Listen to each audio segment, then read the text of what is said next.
नमस्कार साथियों, आज मैं जो कहानी सुनाने जा रहा हूँ उस कहानी का नाम है 3 सवाल।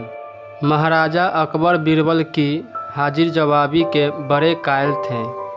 उनकी इस बात से दरबार के अन्य मंत्री मन ही मन बहुत जलते थे। उनमें से एक मंत्री जो महामंत्री का पद पाने का लोभी था ने मन ही मन एक योजना बनाई। उसे मालूम था कि जब तक बीरबल दरबार में मुख्य सलाहकार के रूप में है उसकी यह इच्छा कभी पूरी नहीं हो सकती। एक दिन दरबार में अकबर ने बीरबल की हाजिर जवाबी की बहुत प्रशंसा की। यह सब सुनकर उस मंत्री को बहुत गुस्सा आया। उसने महाराज से कहा कि यदि बीरबल मेरे 3 सवालों का उत्तर सही सही दे देता है तो मैं उसकी बुद्धिमत्ता को स्वीकार कर लूँगा, और यदि नहीं तो इससे यह सिद्ध होता है कि वह महाराज का चापलूस है। अकबर को मालूम था कि बीरबल उसके सवालों का जवाब जरूर दे देगा, इसलिए उन्होंने उस मंत्री की बात स्वीकार कर ली। उस मंत्री के 3 सवाल थे। आकाश में कितने तारे हैं? धरती का केंद्र कहाँ है? सारे संसार में कितने स्त्री और कितने पुरुष हैं?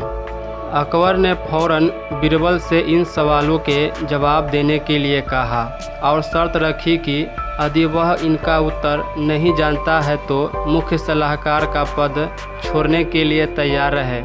बीरबल ने कहा, तो सुनिए महाराज। पहला सवाल।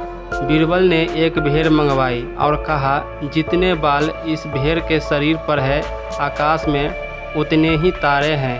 मेरे दोस्त, गिनकर तसल्ली कर लो। बीरबल ने मंत्री की तरफ मुस्कुराते हुए कहा। दूसरा सवाल। बीरबल ने ज़मीन पर कुछ लकीरें खींची और कुछ हिसाब लगाया। फिर एक लोहे की छड़ मंगवाई गई और इसे एक जगह गाड़ दिया, और बीरबल ने महाराज से कहा, महाराज, बिल्कुल इसी जगह धरती का केंद्र है, चाहे तो आप स्वयं जांच लें। महाराज बोले, ठीक है, अब तीसरे सवाल के बारे में कहो। अब महाराज, तीसरे सवाल का जवाब बड़ा मुश्किल है, क्योंकि इस दुनिया में कुछ लोग ऐसे हैं जो ना तो स्त्री की श्रेणी में आते हैं और ना ही पुरुषों की श्रेणी में। उनमें से कुछ लोग तो हमारे दरबार में भी उपस्थित हैं, जैसे कि ये मंत्री जी।